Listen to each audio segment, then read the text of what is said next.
Hello viewers, আসসালামু আলাইকুম। আজকে আপনাদেরকে কাঁঠালের বিচি ভর্তা তৈরি করে দেখাবো। এইভাবে ভর্তা বানিয়ে খেলে এক প্লেট ভাত নিমিষে শেষ করতে পারবেন।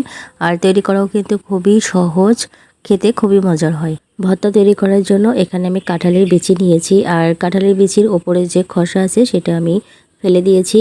তো এখানে আমি একটা রসুন পুরোটাই নিয়েছি, আর 10টি নিয়েছি কাঁচামরিচ, 4-5টি নিয়েছি শুকনা মরিচ, আর এখানে আমি বেশ কিছু পেঁয়াজ কুচি নিয়েছি। তো এখানে চেষ্টা করবেন পেঁয়াজটা একটু বেশি দিতে। প্রথমে কড়াইতে কাঁঠালের বিচি নিয়েছি, তার মধ্যে সামান্য পরিমাণ পানি দিয়েছি সামান্য পরিমাণ তেল, আর দিয়েছি লবণ দিয়ে ঢাকনা দিয়ে ঢেকে কাঁঠালের বিচি সিদ্ধ হয়ে আসা পর্যন্ত রান্না করেছি।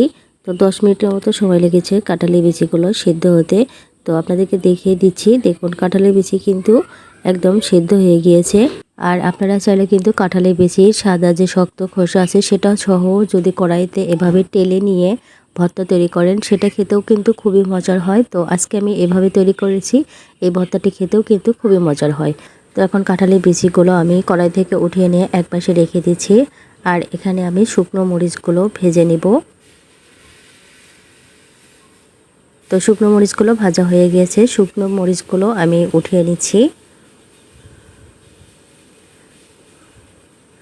শুকনো মরিচগুলো উঠিয়ে নিয়ে এখানে আমি যে পেঁয়াজ, কাঁচামরিচ আর রসুন রেখেছিলাম সেগুলো আমি ভেজে নেব।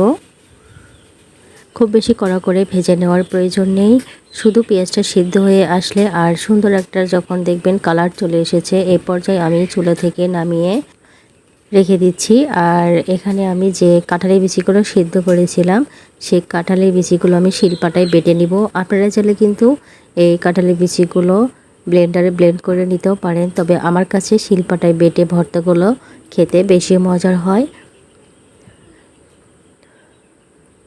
তো বেটে নেওয়া হয়ে গেলে আমি উঠিয়ে নিচ্ছি, আর সবগুলো কাঁঠালের বিচি আমি এভাবে শিলপাটায় বেটে নিচ্ছি।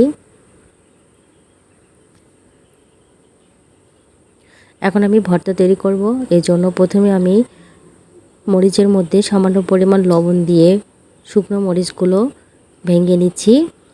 শুকনো মরিচগুলো একটু ভেঙে নেওয়া হয়ে গেলে এর মধ্যে আমি দিয়ে দিব যে কাঁচামরিচ আমি ভেজে রেখেছিলাম, সেই কাঁচামরিচগুলো দিয়েও কিন্তু তো সেমভাবে আমি কাঁচামরিচটা দিয়ে এভাবে চটকিয়ে নিচ্ছি। তো কাঁচামরিচ আর পেঁয়াজগুলো চটকিয়ে নেওয়া হয়ে গেলে এখানে আমি পেঁয়াজগুলো দিয়ে দিচ্ছি।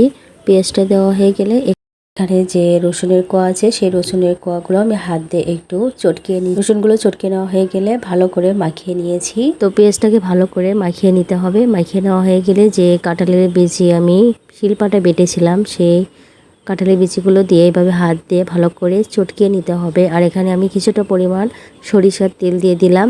সরিষার তেলটা দিয়েও আমি কাঁঠালের বিচির সাথে ভালো করে মাখিয়ে নিয়ে ভর্তাটা তৈরি করে নিচ্ছি। আর এভাবে কিন্তু হাত দিয়ে মাখিয়ে ভর্তা তৈরি করলে খেতে খুবই মজার হয়। তো বেশ কিছুক্ষণ ধরে আমি ভালো করে মাখিয়ে নিয়েছি। মাখিয়ে নেওয়া হয়ে গেলে এভাবে আমি গোল গোল করে নিয়ে একটা সার্ভিং প্লেটে নিয়ে নিচ্ছি। তো সবগুলো ভর্তা আমি এভাবে বানিয়ে নিয়েছি, আর দেখতে পাচ্ছেন খুবই লোভনীয় হয়েছে, খেতে কিন্তু অসম্ভব মজার হয়। এই ভর্তা দিয়ে কিন্তু এক প্লেট ভাত নিমিষে শেষ করতে পারবেন। অবশ্যই একবার ট্রাই করবেন, দেখবেন সবাই খুবই পছন্দ করবে। তো ভিডিওটি ভালো লাগলে লাইক, কমেন্ট, শেয়ার করবেন। আজকের মতো বিদায় নিচ্ছি। আসসালামু আলাইকুম।